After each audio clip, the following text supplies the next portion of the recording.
হয়ে গেছে। আমার হাজব্যান্ড এদিকে নিজের কাজের জন্য বসে গেছে। বাস কি গরম ঝড় আসছে একটা, ফ্যান অফ হবে না, আর পারছি না ফ্যান অফ করতে।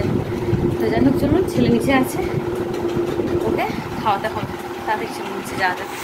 খাওয়া শুরু হয়ে গেছে বাড়ি, অনেকদিন হয়েছে, এখানে দেওয়াল লাগাটা হয়ে গেছে আর দিদি বসবে, জানলা লাগানো হবে। তো যাই হোক, আর এদিকে বাথরুমটা পুরো ইন্ডিয়া থেকে ওয়েস্টার্নে পরিণত হবে। এই হচ্ছে বাথরুমের এখন আমাদের অবস্থা, খুবই পড়তে হয়। এই ছেলেকে যতগুলি বসে বসে পড়তে হয় তত ওর শুয়ে যাবে এর অবস্থা। ও বলছি বাস, এই যে বাস শুয়ে গেল। সকালে ঘুম থেকে ওঠার পর কিসের জোর এত মানে আলসে ভাব থাকে, ও উঠবে না, শুয়ে থাকবে।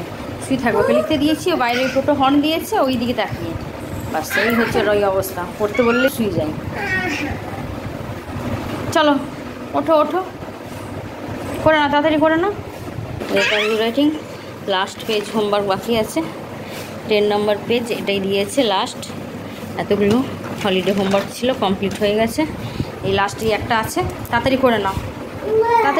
আমি তোমার জন্য টিফিন নিয়ে আসছি, তোমার খাবারটা নিয়ে আসছি। দুধ কমপ্লেক্স আর কি দেবো। চলে এলাম রান্নাতে। তো যাই হোক, ঘরে টুকটাক আওয়াজ হচ্ছেই। তো আজকে বেশি কিছু না, সিম্পল আছে। বেগুন ভাজা করব, পটল ভাজা, আর এদিকে লাউ দিয়ে ডাল করবো, মুগ ডাল, আর ঝিঙে আলু পোস্ত, পাঁপড় আর আমের চাটনি, বাস এই করে ছেড়ে দেবো। আর এদিকে কুকারে ডাল, লাউ, নুন, হলুদ আর একটু সর্ষের তেল দিয়ে দিলাম। কী হয় এতে কুকারের উপরে যে উঠে যে পুরো কুকারটা নোংরা হয়ে যায়, সেটা আর হবে না তেল দিলে। যাই হোক, আমাদের পুরো দুটো বাথরুম আছে, কিন্তু বাবা মা বারবার উপর নিচ করতে পারবে না বলেই নিচেরটা ইন্ডিয়ান ছিল, এটা ওয়েস্টার্নে করা হচ্ছে। আর পায়ের অবস্থা মায়ের খুবই খারাপ, মানে ভাঁজ করে একদমই আর পারে না থাকতে।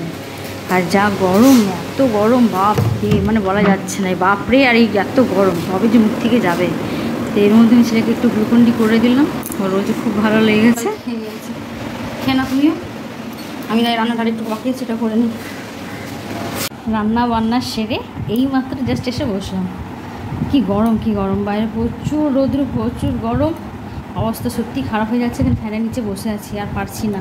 রান্নাবান্না কমপ্লিট হয়ে গেছে, আর কিছু নেই। ছেলেরও স্নান সব সারা হয়ে গেছে। তো শুধু ছেলে, হাজব্যান্ড গেছে একটু টাইলস আনতে গেছে বাইরে। আর আজকে আবার নারায়ণ পুজো আছে, বাইরের নিচে খুব আওয়াজ হচ্ছে, একটু আওয়াজটাকে অ্যাভয়েড করুন।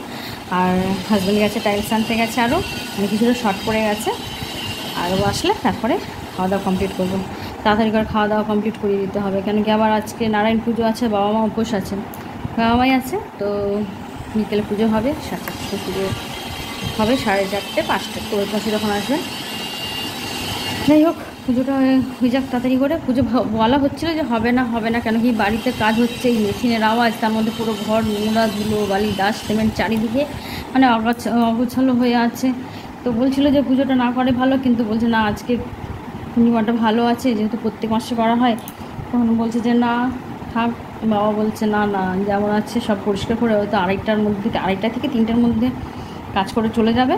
তারপরে সব ধায়ে সব পরিষ্কার করে, মানে সব ধুয়ে পরিষ্কার করে, বারান্দাটা আর ডাইনিং প্লেসটা ধুয়ে পরে তারপরে পুজো পাঠ হবে। যাই হোক পুজোটা হবে। আর যাই হোক, বলছি না, রোদ আর খুব গরম।